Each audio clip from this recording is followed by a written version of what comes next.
In this land of giants, the tang of conflict hangs in the air.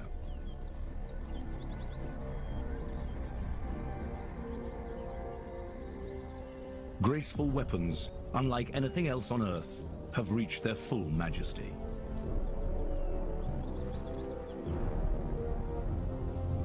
Masters and contenders eye each other in a foul mood.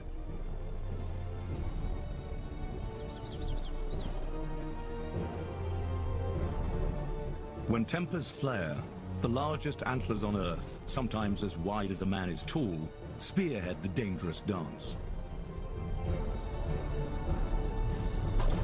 It is a battle of sheer will and power.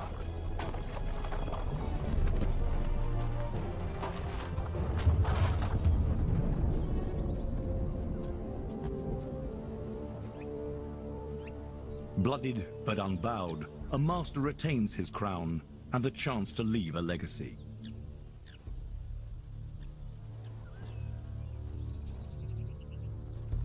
It has taken him 10 years to reach this point. Perhaps 100 of his peers have died or failed along the way.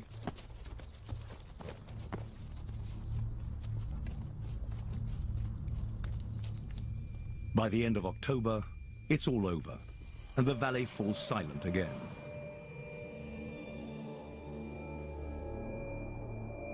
This is a tale of triumph that nearly defies belief.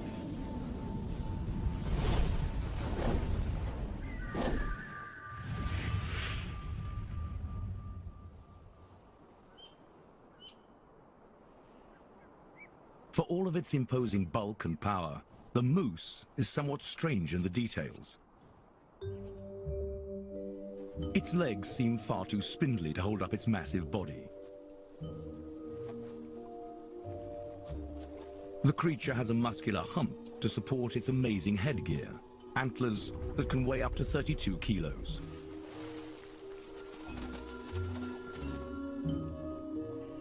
Its long head ends in a fleshy and versatile snout that calls to mind a camel's.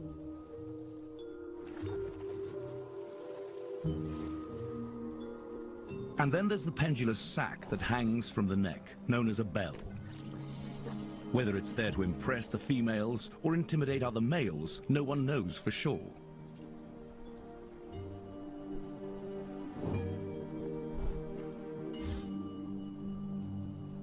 Two meters tall at the shoulder, with neck and head reaching up to 2.5 meters, the largest bulls can weigh nearly a ton.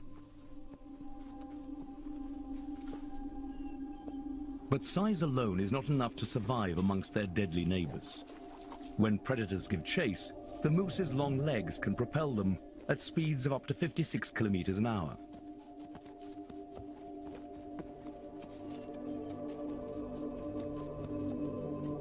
They're actually members of the deer family, the largest on Earth.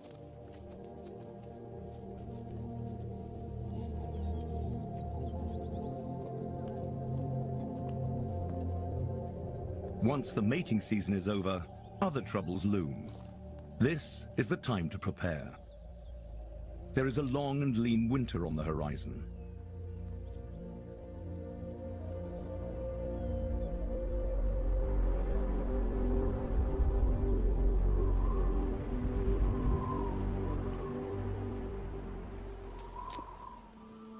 The name moose comes from the Algonquin word mose, meaning twig eater.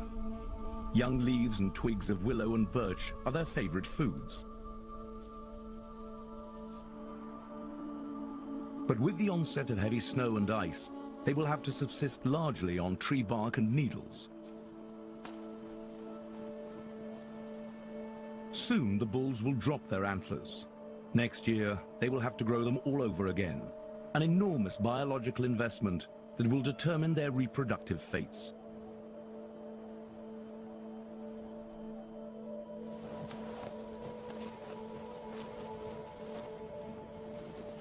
Alaska's legendary winters test the most powerful of creatures. It is a desperate time for many.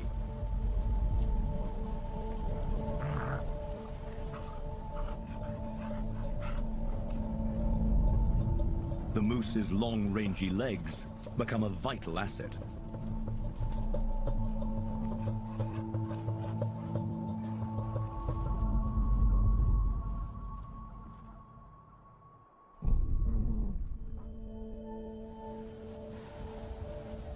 Winter here is particularly hard on pregnant females. But snug inside this floundering mother's womb, a 3-month-old fetus is quickening. Often the result of last fall's mating would be twins, but this one is alone in the uterus, probably a boon for its struggling mother. Already the signature characteristics of the species are taking shape.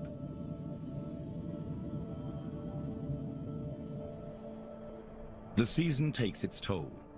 Predators, cold, and starvation will take many of Denali's oldest and youngest moose.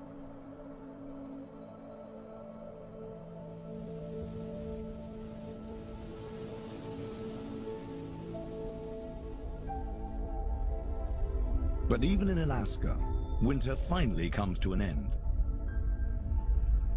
Now the sun struggles high enough in the sky to usher in the thaw.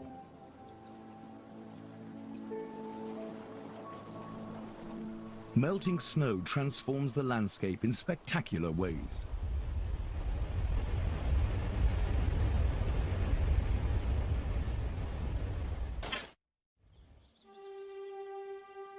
By May, as if to make up for its winter cruelty, Alaska's wilderness explodes with color and new growth. Everywhere the trees are sprouting tender shoots for the moose to browse. Heavy with their calves, mothers make the most of the new vegetation. It's time for the good life for everyone, but the yearlings.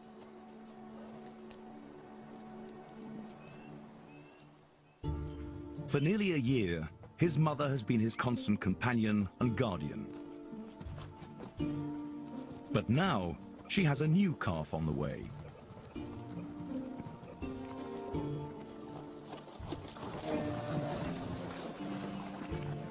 She wants only solitude now. And it's no use throwing tantrums.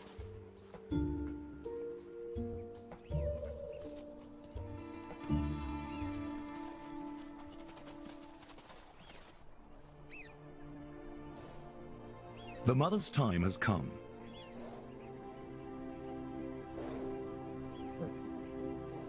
After almost 8 months in the womb, the female's calf is more than ready to make its debut on the grand stage of Denali.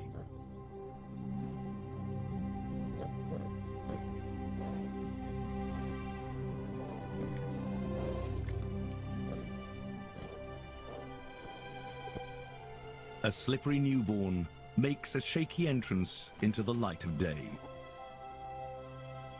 Within minutes, the still wet calf struggles gamely, if unsuccessfully, to get to its feet.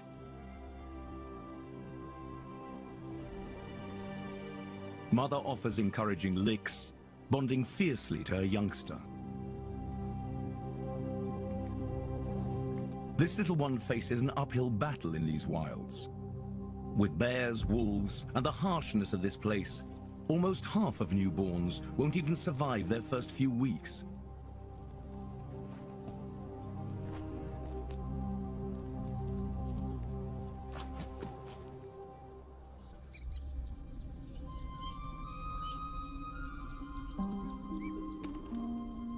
For most of Alaska's creatures, spring means making up for the long months of hunger.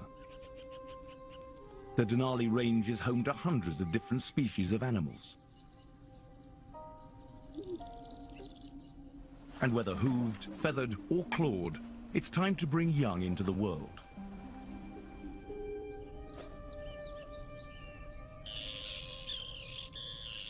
But not everyone fully appreciates the arrival of other creatures' young.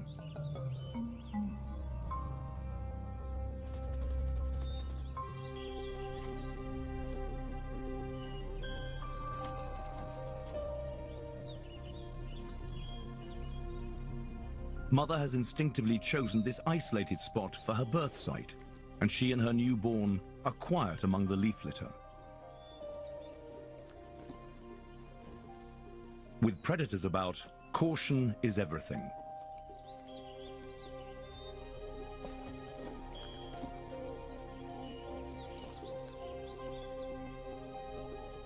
The ungainly baby is up and about already, and within 3 days, it will be able to run and swim to keep up with its watchful parent.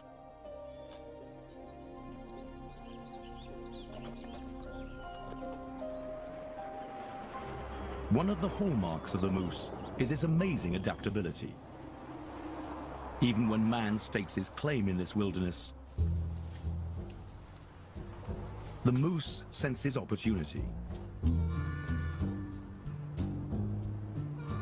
Welcome to Anchorage, Alaska's largest city, seasonal home to a remarkable number of moose.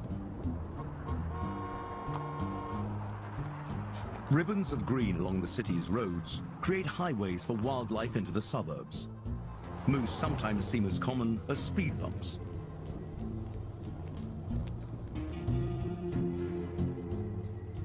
The human population reacts to their presence with everything from enthusiasm to bemused tolerance. He's scared. To resigned irritation. Oh no, get him! He's gonna eat all my hyacinths.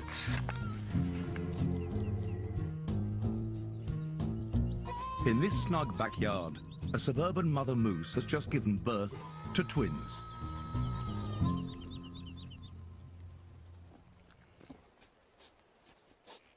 Despite the seemingly peaceful surroundings, instinct tells her to eat the placenta to eliminate as much of the scent from her newborns as possible.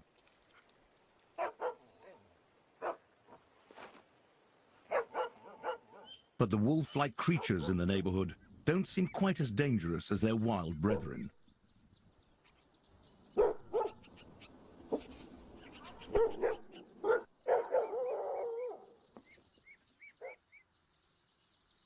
City life offers its advantages and disadvantages. Urban moose seem impervious to the strange roaring machines of humans. Vegetation along the city's roads provides food and protection. Predators are not as comfortable here, but there is still terrible danger.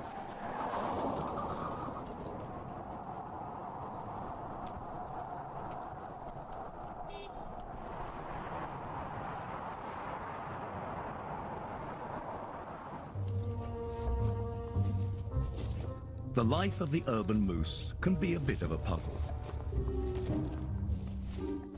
All kinds of perplexing objects confront them at every turn. No, no, no, no, no. You stay out. With a mix of curiosity and persistence, they take in their surroundings.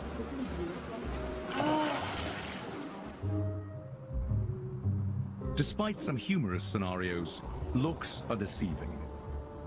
The gentle moose can prove to be unpredictable.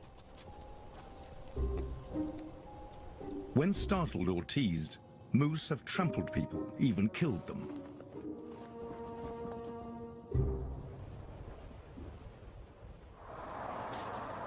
Anchorage is not the only place in which moose have had perilous encounters.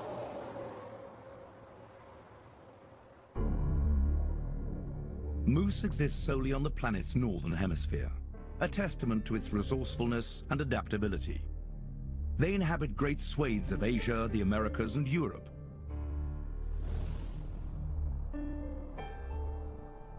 In countries like Norway, the moose population is growing. More and more of the animals are showing up in towns and cities, and experts fear the forests can no longer support the animals. Moose on the roads are incredibly dangerous. A massive body suspended on long, spindly legs makes for catastrophic collisions.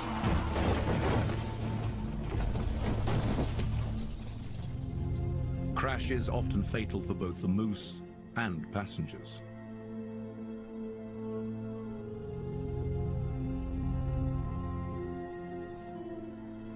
Experts estimate that well over 10,000 moose collisions occur annually around the world. In the last 10 years, this has resulted in hundreds of human fatalities.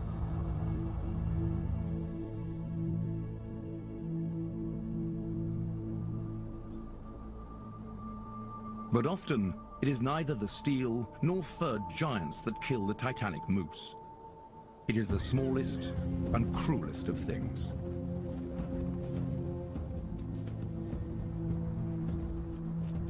In the farmlands of Alberta, Canada, pale and wretched animals haunt the area. Something is literally draining the life out of them.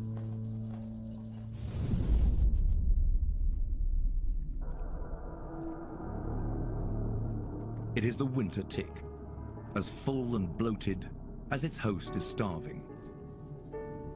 It's estimated that ticks can drain a moose calf of half its blood. One dead adult moose was found with over 100,000 engorged ticks latched onto it.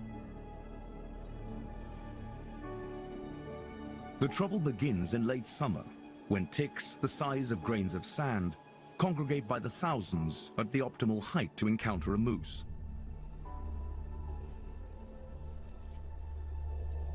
Here, they wait.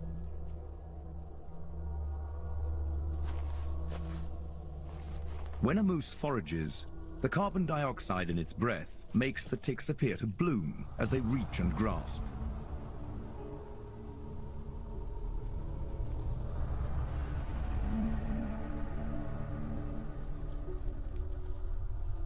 The hapless moose doesn't even notice as they latch on. Strings of them.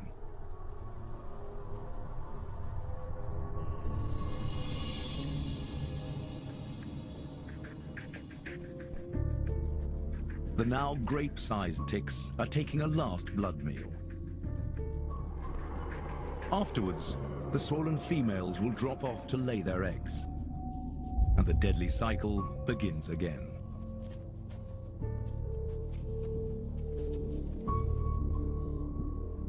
Infested animals like these are called ghost moose because their pale skin shows through. They rub off their coats in a futile attempt to rid themselves of the parasites.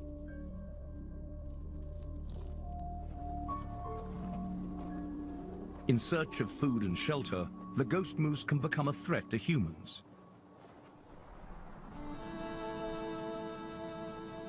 None of us enjoy having to put down these animals, but once they reach this type of body condition and show up in people's yards, it really leaves us no choice. Oh, there he is. Now it gets stupid. It's going to go into that lane.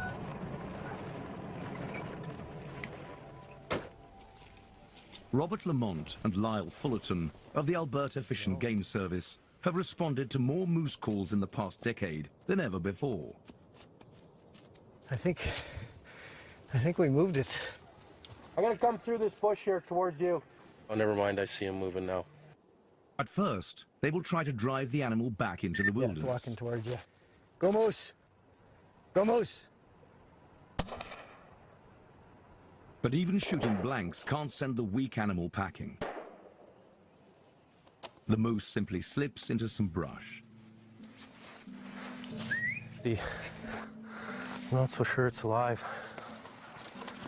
Well, sure enough, this moose passed away right in front of us here.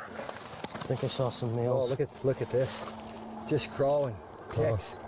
Yeah, bad. It's probably anemic. That is bad. Yeah. We spent 3 months taking that coat off, scratching ticks for 3 months. Yeah. That's a terrible way to die. For now, the problem is largely confined to the southern reaches of the moose's habitat. But as the world warms, Alaska may face the same terrible plague.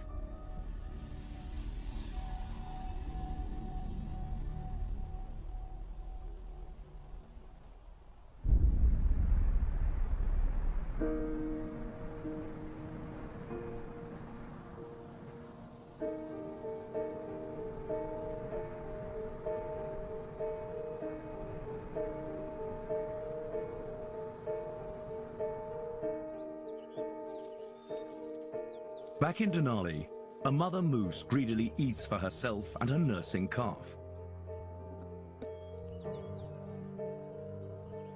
Moose milk is twice as nutritious as cow's milk, feeding a ravenous hunger.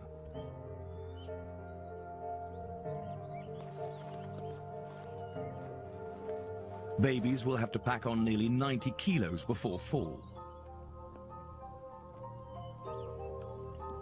Newborns will not try solid foods for a few weeks, as calves have no bacteria in their stomachs to digest tough plant material.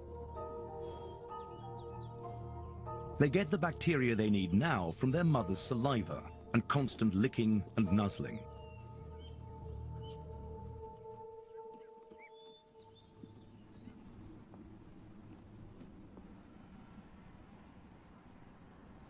In Anchorage, the urban moose family is also faring well. They travel from backyard to backyard, sampling garden goodies. The youngsters prove especially irresistible to their human neighbors. Everyone takes in the idyllic spring spectacle. But in Alaska, no one can afford to take Mother Nature lightly.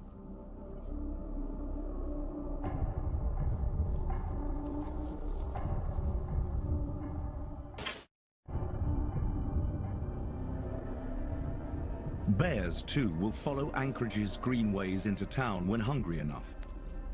And as communities make deeper inroads into the wilds, confrontations become inevitable.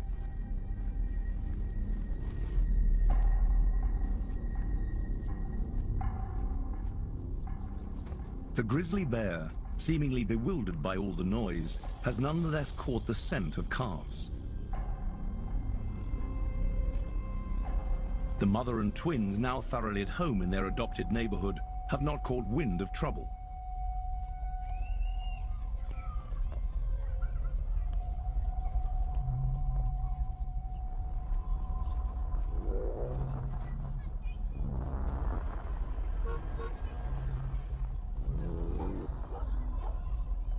For the moment, the bear decides he's had enough of life among the strange creatures and their loud ways.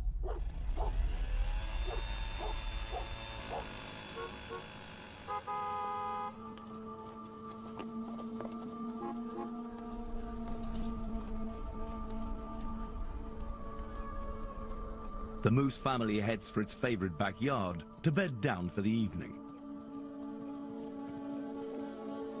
But as dusk settles over Anchorage and humans settle in for the night, predators grow bold.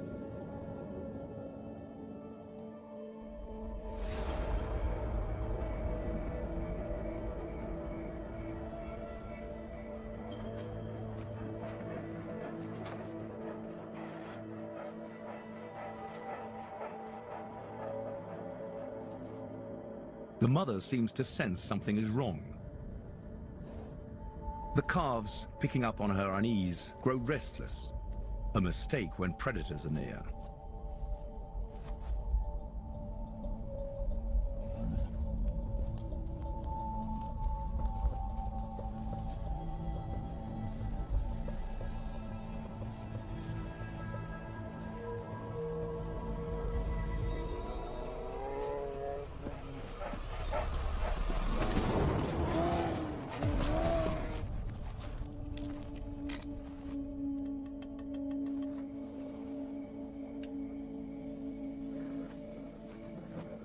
Alaskans are used to wild things going bump in the night, but tonight is filled with sounds of serious violence.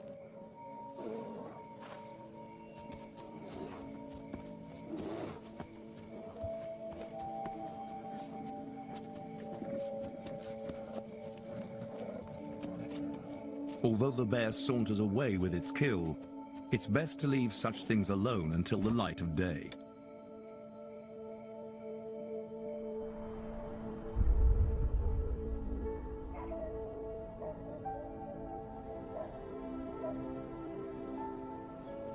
Morning breaks to a heart-wrenching scene. The bear has killed both calves.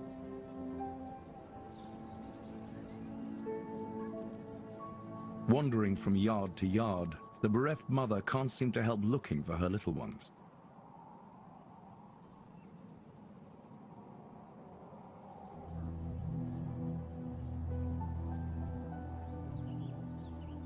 After feasting on the calf the night before, the bear half buried the carcasses.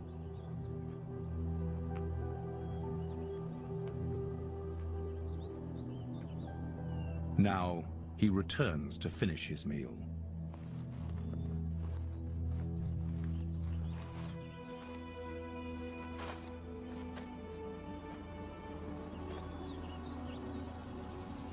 Even in Alaska, where such harsh realities spill over into the human arena, this is a chilling situation.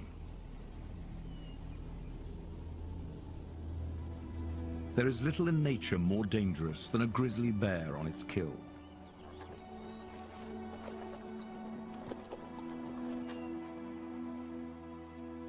Instinct will lead the mother out along the roads of the city to make her way into the wilderness again, and perhaps to give birth another year.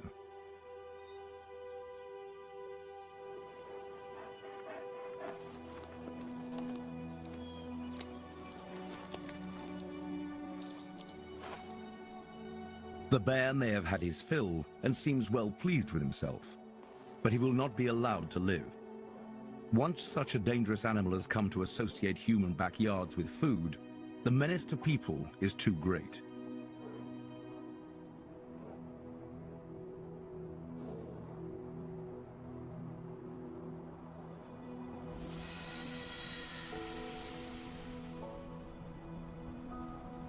Summer has come to Denali National Park, bringing with it almost round-the-clock daylight. Now, the calf has joined its mother in browsing the tender summer leaves, but it will continue to nurse for another few months. His chances of surviving get better by the week. They are most vulnerable to wolves and bears in their first few days, but he's not out of the woods yet.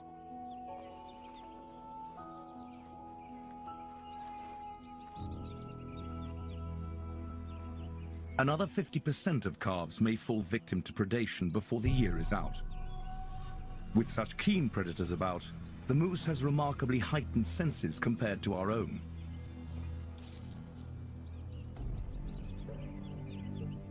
Its eyesight may not be as acute, but it can actually move its eyes independently, thus surveying the landscape in 360 degrees, even directly behind it.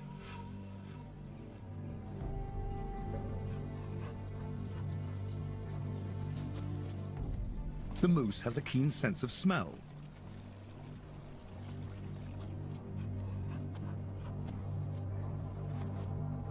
Millions of dedicated nerve endings in the snout sniff out and interpret the faintest whiff of an odor. With constantly swiveling ears, the moose can pick up the slightest rustle.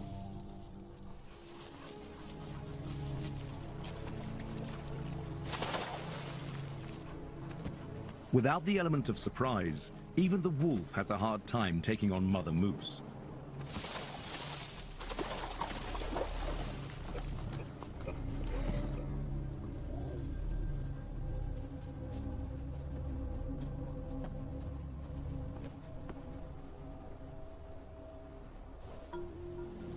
One of the most striking things about the moose is its affinity with water.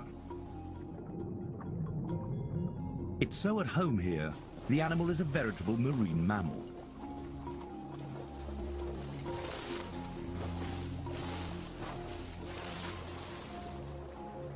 The moose's nostrils act as a valve to keep water out as the animal pulls plants from shallow waterways.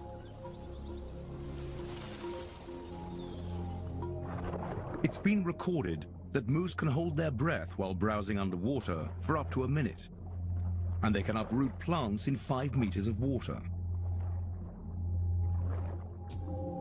Each animal requires up to 27 kilograms of food a day. But most importantly, the aquatic plants provide many of the minerals the moose need to get them through the harsh winters.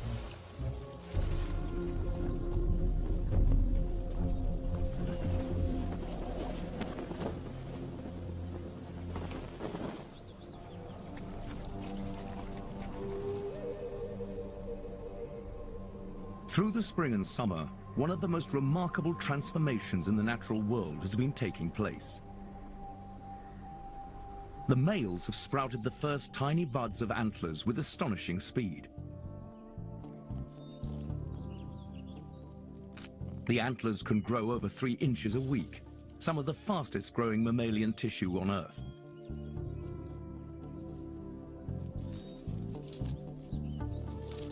A fuzzy layer of special skin called velvet makes such spectacular growth possible. Highly sensitive, packed with nerves and blood vessels, the delicate velvet may discourage the bulls from sparring until their racks are fully grown and hardened. The majestic result, the largest antlers of any mammal in the world.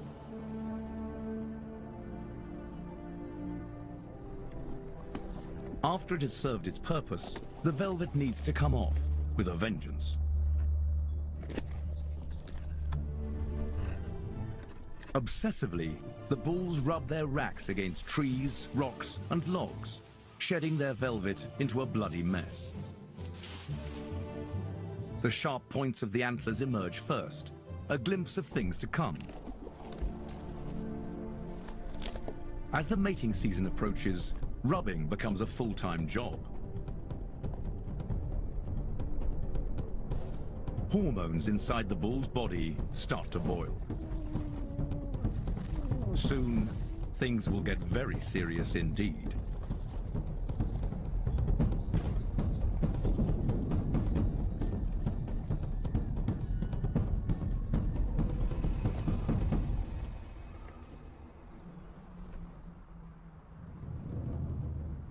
It's now late summer in Alaska, though the icy pinnacle of Denali remains immune to warmth.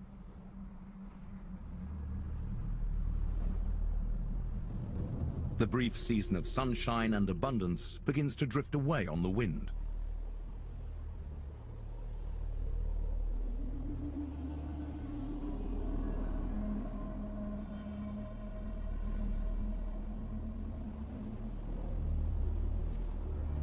In Anchorage, the more fortunate mothers muster their young to trek out of the suburbs. They are heading towards higher, wilder grounds. The moose exodus means the time of the rut is approaching. In the heights above the city, bulls await them and brace themselves for what's to come.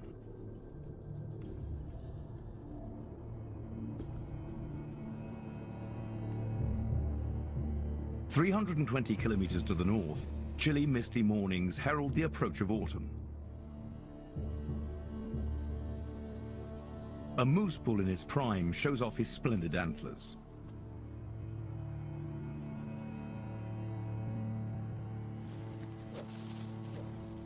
He jousts loudly with the vegetation, for the benefit of cows and fellow bulls alike.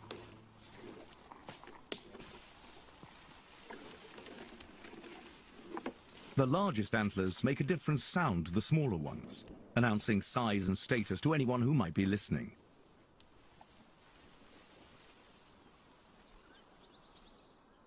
The females take notice, and a chemically choreographed ritual begins.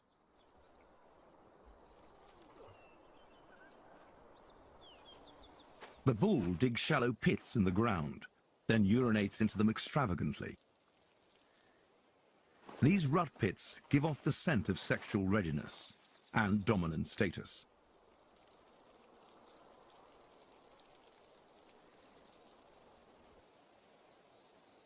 He has the cow's full attention.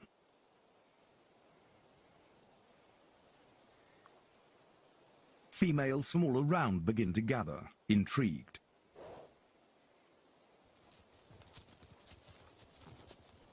One approaches, sniffs approvingly, and settles in to wallow, indulging in his perfume and probably hastening her ovulation.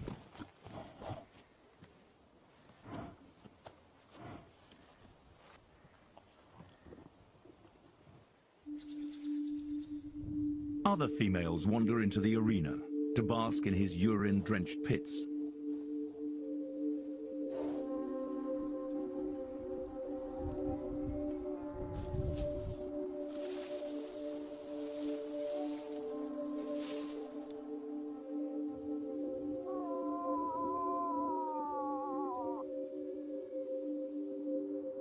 The bull samples her perfume with nostrils flared and lips curled back, a behavior called flamen that allows him to savor her pheromones with his nerve-filled palate.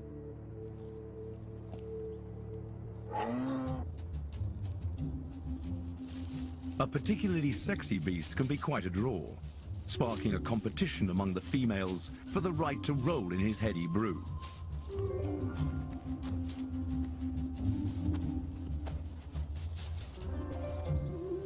Unlike other members of the deer family, it's not just the males who will do the fighting and choosing in this battlefield. Spats among the females can get downright ugly.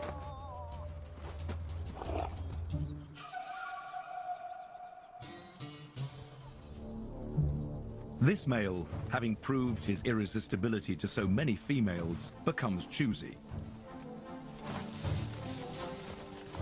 He chases off a less desirable female, much to her dismay.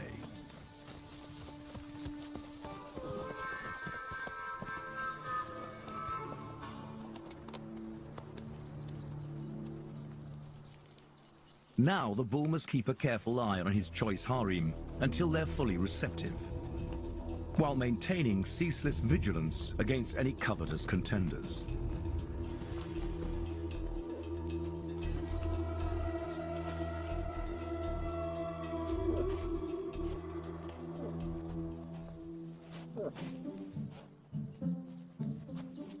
Nearby, young bulls try to work off their frustration on each other. It'll be years before their racks and their urine pits will announce that they're truly in their prime. Most know their place and stick to half-hearted jousting with peers. But every once in a while, a young one gets uppity and makes a move on one of the cows.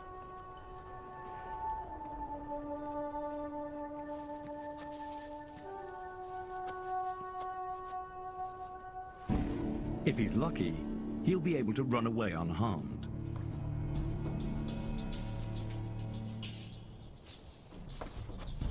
But not all will be so easily intimidated. Other bulls entering their prime and bearing equally impressive headgear are drawn to the scent of the cows.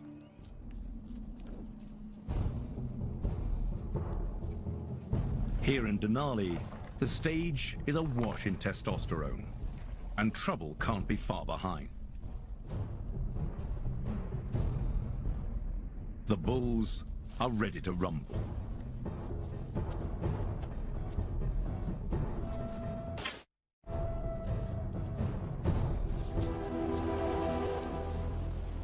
With the rut in full swing, a come-hither look from a moose cow brings the dominant bull running.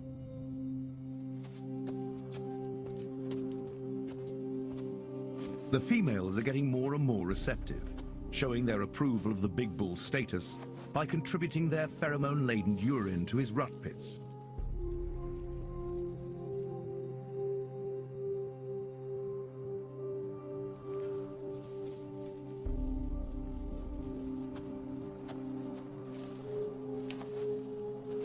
With his exquisitively sensitive nose, he checks on a cow's readiness.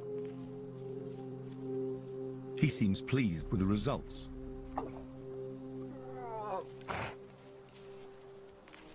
At 11 years old, he is truly a picture of a bull in his prime.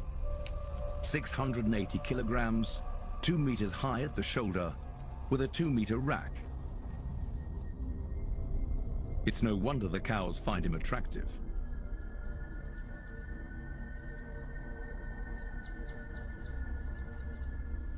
But there's trouble on the horizon. A younger and equally impressive bull.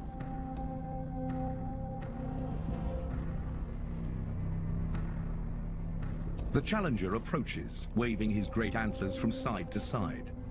The master responds.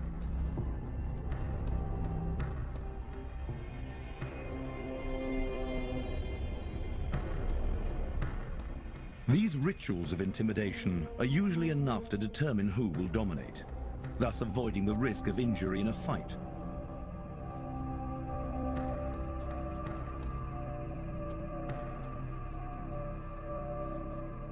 The females have a keen interest in the outcome.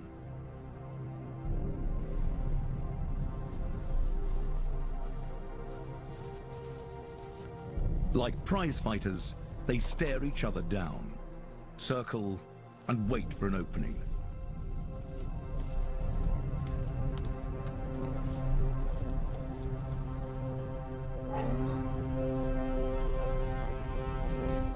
Finally, they clash. With equally matched bulls, a battle may last up to half an hour or more.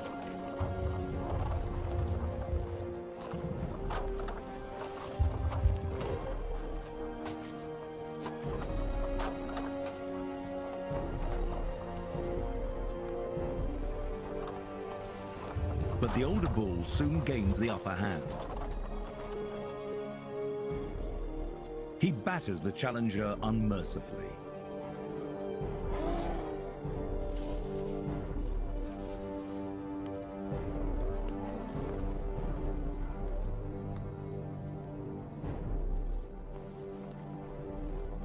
Abruptly, the contest is decided. The master will return to his harem. The younger one paid the price for his bid to reproduce. In this unforgiving place, his wounded leg may spell doom.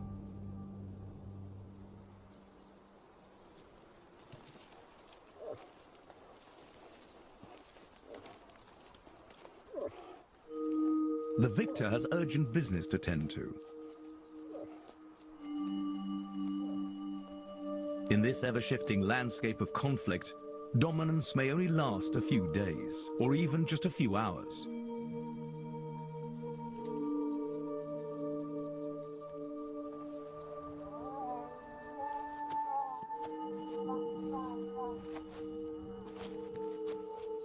After the thunder of the contest, the courting is quiet, an almost tender affair.